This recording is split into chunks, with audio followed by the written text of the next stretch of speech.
chicken bistec, boy. Pwede sa mga nagbubuhat dyan, sa mga nag-gym. Kasi fresh yan mga kotis. Kung sawa ka na sa mga iluluto mo sa breast mo, try mo to. Simulan na ang pagluluto. Mantika mga kotis. Meron tayong chicken breast na minarinate natin sa toyo, calamansi, bawang. Ipapan-fry lang natin mga kotis.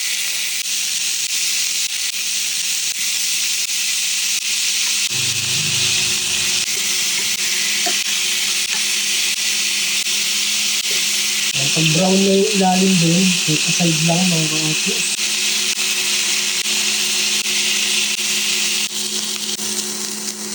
Dito sa pang-prayan nyo, sibuyas, bawang, saka sili.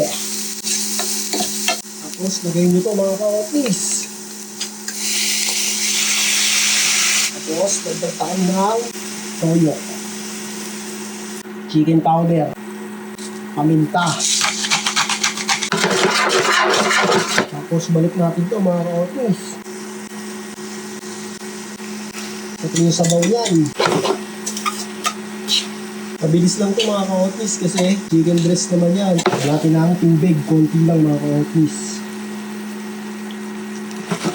Tapos konting asukal mga ka-otis.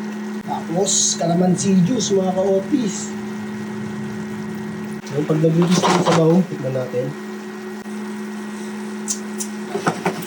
Salt. Konti lang mga kapatid. Pag okay na sa inyo yung ganyang sauce, kakayin nyo na. May lagay nyo lang sibuyas na madami. Palag na yan.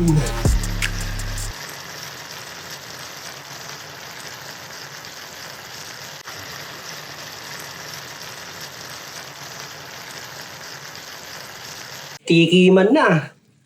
Chicken bistec, boy. Pwede sa mga nagbubuhat dyan, sa mga nag-gym. Kasi fresh yan mga kotis. Kung sawa ka na sa mga niluluto mo sa breast mo, try mo to. Siyempre, kanin. Ano? Yung mabisa ito, boy. Init, men.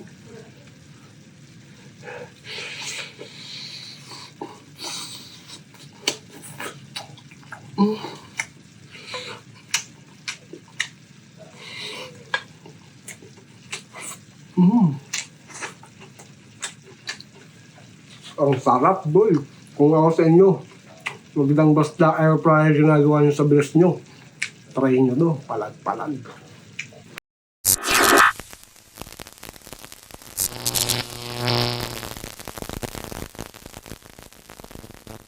John B.